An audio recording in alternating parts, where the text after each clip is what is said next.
What is up, you guys? This is Day1 on the PS4, and I'm going to be giving you another Anthem build video. And yes, I know build videos on a demo doesn't really make a lot of sense, but this is going to be useful for those of you that are, just trying to get a basis of this particular build, which is going to be for the Storm.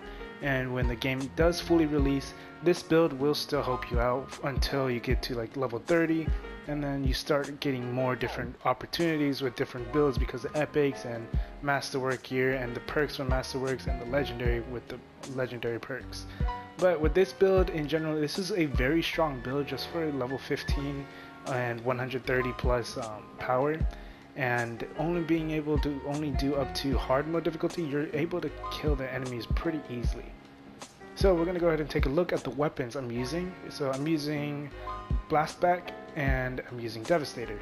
So Blastback was actually a recommended weapon that I had been told by from someone, and from one of the comments that I've seen previously on my other video, and they were telling me that the heavy pistol was extremely strong, just pretty much as strong as the Devastator.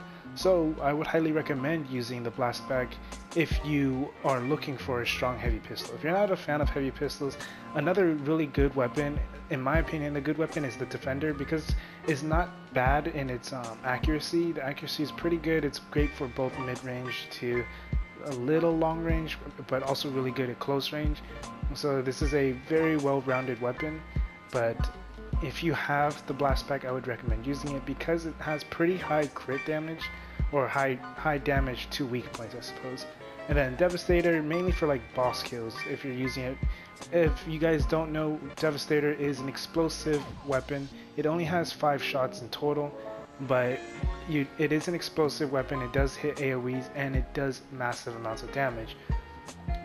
Now for the actual like the seals and everything, so for the focus seal, I'm using Burning Orb. This was actually recommended by one of my friends because I was just testing out all the different abilities. I was actually using Frost Shards and Lightning Bolts, I think that's what it's called.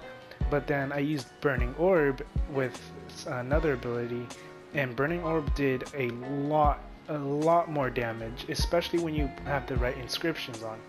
So I would highly recommend using Burning Orb, and then having that extra 1% shield recharge rate is fine. I mean, it's only 1%, so it doesn't really help that much, but a 10% health drop chance is really nice to have as well. So pretty much every time you kill an enemy, you get a health drop pretty frequently. And then for the Blast Seal, it's going to be Ice Storm. So with Ice Storm, what's really nice about this, and I don't know if it's a bug or whatever, but with Ice Storm you can shoot it up to I think 4 or 5 times before it gets to the last trigger. Once it gets to the last trigger, then it's going to put this ability on cooldown. But you can technically chill an enemy, not completely freeze them. The only way you can completely freeze them is, I believe it'll be up to the 5th or the 6th shot, up to the final shot is when it'll freeze them completely. But with the actual final shot, it does like an AoE freeze, so it hits multiple enemies, freezing multiple enemies. But it is a 14-second cooldown, so it's better. You're better off just hitting it like 3 or 4 times, or tapping it 3 or 4 times, so that they get chilled to cold frozen, and then you would use that, and then you would go back to using Burning Orb to get that combo off, and with that combo you're gonna hit extreme, like really high. And then for the components, I'm using 2 fire inscriptions. So I wasn't exactly sure if they were going to stack, so I did test them out, and they do stack. So the way I figured it is because when I only had one of them on, I had the blue one on, and the blue one allowed me to go from 965 damage off the combo to about 1,300 or 1,035 or 1,065, somewhere around those. I didn't see the last 2 numbers, but it was in the thousands. So having these 2 fire inscriptions definitely do help a lot. And then I'll also be using on my consumable a fire inscription or combo inscription or consumable. And then for the support seal, it doesn't really matter. I mean, I prefer the quickening field, but the fact that it's over a minute cooldown is kind of a turn off. So I just stuck with the wind wall. A 30-second cooldown isn't bad, and it does help with defensive, like, just in case you do need to revive someone and there's a bunch of enemies in the front, just throw out that wind wall and then you can revive them, but the wind wall will break extremely quick if you are in hard mode. It's gonna break within like maybe 5 seconds. So I would, if you do use wind wall, make sure you use it on the right time. If you're reviving someone, and if you are trying to revive someone with wind wall, you drop wind wall and you go revive them right away, because that, like I said, is gonna break really fast. And yeah, that's pretty much it though with this video. I know that there's other ways. For example, you can go with frost shards and the lightning strike. Those two are really good together as well. And I believe that's really it. I never really liked flaming burst, and I don't like living flame either. But I think those two would basically be like the best two different combos you could have. The glacial spear is not bad either, because of the fact that it is a 5-second cooldown as well. But yeah, like that's pretty much it. If this helped you out, go and leave a like, comment, subscribe. If you have any questions or concerns, let me know down in the comment section. And I will also be showing you some gameplay as well. And yeah, that's pretty much it. This is all Day 1 on the PS4. Have a good day, good night, and peace.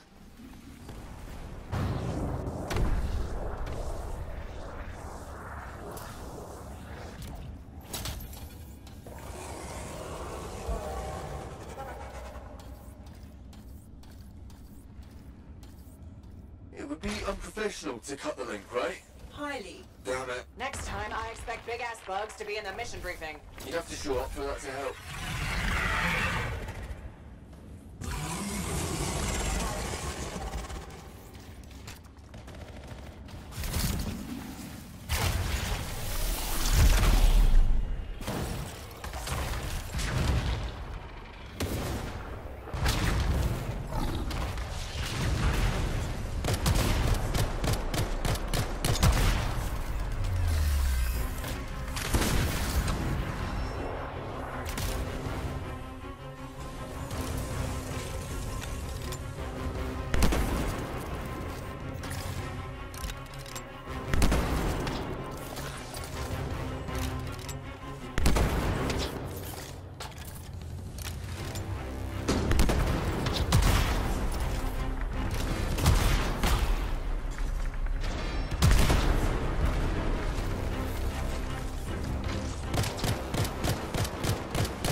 size is unnerving. I wonder how many beers it'll take me to forget that thing. I'm gonna go with 8. One for each of the tyrant's legs.